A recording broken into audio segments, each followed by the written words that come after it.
Hai, ketemu lagi dengan aku di sini di Vlog. Assalamualaikum warahmatullahi wabarakatuh. Gimana kabar kalian semuanya? Mudah-mudahan masih semangat, masih sehat, dan tentunya selalu ada dalam lindungan Tuhan Yang Maha Esa. Di kesempatan kali ini, aku ingin membahas tentang cerita Banaspati. Tetapi sebelumnya, kita simak dulu intronya. Check it out!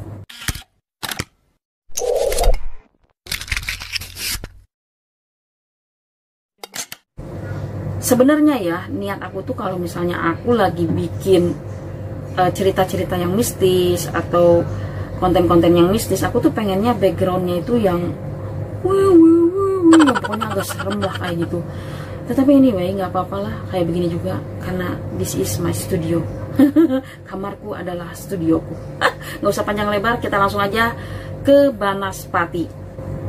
Aku yakin ya, sebagian besar masyarakat Indonesia itu tahu apa itu Banaspati. Jadi Banaspati ini adalah sesosok yang mirip dengan bola api yang melesat melayang-layang di malam hari yang mencari mangsa. Banaspati ini masih menjadi sosok atau entitas yang tidak pernah lekang dimakan oleh waktu. Dirimu di hatiku tak lekang oleh waktu. Itu mah lagu Krispati ya. Jadi walaupun sekarang ini zamannya serba modern, serba digital, tapi tetap saja Banaspati ini tidak pernah lekang ditelan oleh waktu. Nah, Banaspati ini seolah-olah dijadikan suatu media bagi orang-orang yang tidak bertanggung jawab untuk menghabisi atau melenyapkan nyawa seseorang. Jadi sekali sentak Banaspatinya melayang langsung menembus dan mencari target yang sudah ditentukan. Kejem banget ya.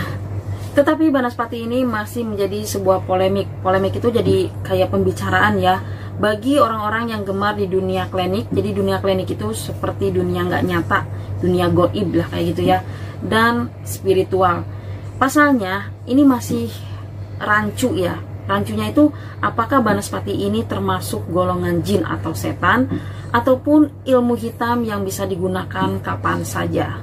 Nah, sementara dari Wikipedia sendiri menjelaskan bahwa Banaspati ini adalah sebutan bagi hantu yang memiliki wujud seperti api dan berelemen utamakan api. Jadi semuanya itu serba api ya.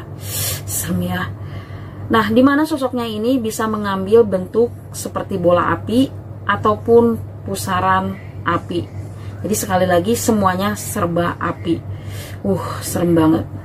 Nah, hantu ini biasanya terbang rendah dari satu tempat ke tempat lainnya dengan mengambil rupa layaknya. Dikabarkan Banaspati ini akan membakar manusia yang mengusiknya. Nah, Banaspati ini sering ditemukan di daerah di Pulau Jawa di Indonesia. Tetapi saya sendiri, walaupun saya orang Jawa, ya orang Jawa Barat maksudnya, tapi saya nggak tahu Banaspati itu seperti apa. Sampai saya baca-baca, seperti ini Banaspati itu ya. Tapi mungkin sebagian besar orang Jawa atau yang tinggal di Pulau Jawa tahu tentang Banaspati ini. Sementara menurut beberapa pakar, mungkin di sini pakar dunia spiritual ataupun pakar dunia klinik, ya, seperti yang tadi aku bilang, bahwa Banaspati ini adalah sejenis ilmu santet yang sangat mematikan.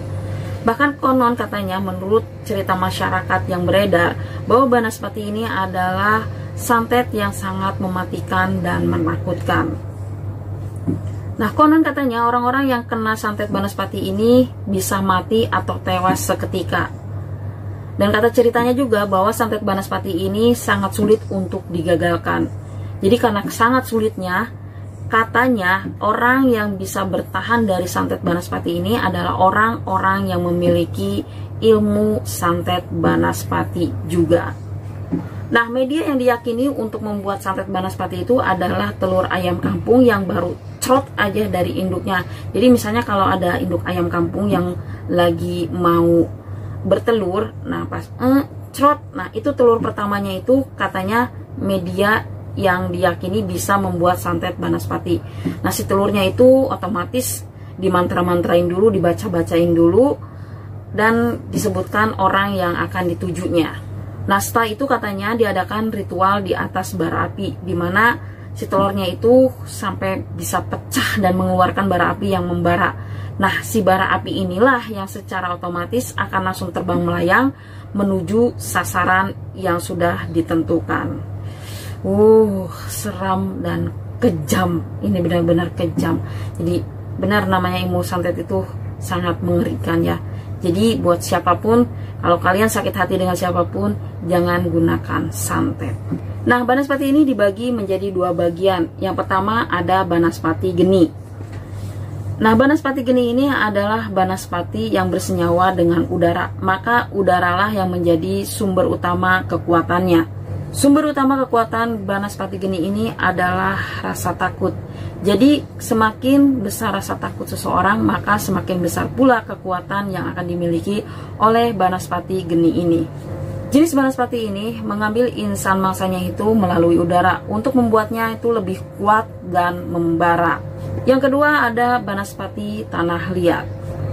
Nah, banaspati ini senang banget bersembunyi di hutan. Konon katanya dia itu mengambil mangsanya sebagai korban dengan cara dihisap darahnya sampai habis.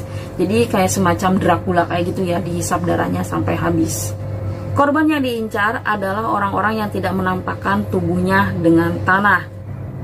Maka cara yang paling aman untuk tidak dimangsa oleh banaspati tanah ini yaitu dengan cara berdiri di atas tanah tanpa menggunakan alas kaki alias nyeker. Oke, sekarang kita kembali lagi ke masalah polemik tentang banaspati. Termasuk golongan apakah ini banaspati? Apakah termasuk golongan jin atau setan? Ataupun ilmu hitam yang bisa digunakan kapan saja? Ada yang bilang bahwa dia adalah kunang-kunang yang membawa jiwa-jiwa penasaran.